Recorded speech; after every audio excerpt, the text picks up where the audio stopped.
आजकल के दौरान जिन जोखिमों का सामना बच्चे कर रहे हैं वो हमारे बड़े होने के समय से बिल्कुल अलग हैं। हमारे माता पिता को सिर्फ गलियों में किसी अजनबी से मिलने की चिंता होती थी, लेकिन अब बच्चों की जेब में ही पूरी दुनिया है।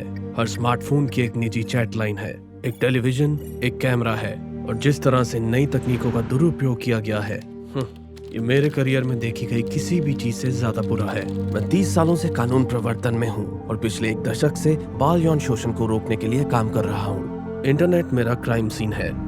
मैंने जो देखा है, खैर, वो बहुत भयानक है।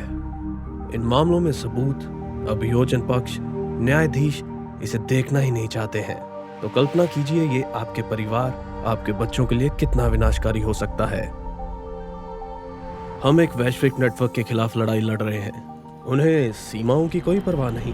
वे बच्चों का शोषण करने के लिए अंतर्राष्ट्रीय स्तर पर यात्रा कर रहे हैं, या सिर्फ कुछ डॉलर के लिए बच्चों के शोषण को लाइव निर्देशित और स्ट्रीम कर रहे हैं। कुछ उन बच्चों पर हमला कर रहे हैं जो उन पर भरोसा करते हैं, और फिर वे डार्क वेब पर चित्र फैला रहे हैं। फिर वे दुनिया के दूसरे कोने में बैठे हुए एक दोस्त या सहपाठी की तरह पेश आते हैं और बच्चों को इसके लिए तैयार करते हैं। एक बार जब ये सामग्री बन जाती है तो वर्षों, दशकों तक इसका कारोबार किया जाता है। ये एक जटिल नेटवर्क है, एक वैश्विक अर्थव्यवस्था, और बच्चे इसकी वस्तु हैं। हम हमेशा कहते हैं एक नेटवर्क को हराने के लिए एक नेटवर्क की जरूरत पड़ती है। पुलिस बल, सरकारें, विशेषज्ञ, हम सब साथ मिलकर अपराधियों को पकड़ने और उनसे पीड़ितों को बचाने का काम करते हैं।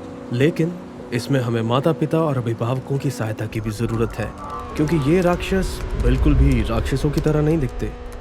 ये एक पड़ोसी, परिवार का कोई सदस्य, एक अजनबी हो सकता है, और ये एक खौफनाक दिखने वाली वैन में आने वाला कोई गुंडा नहीं होता।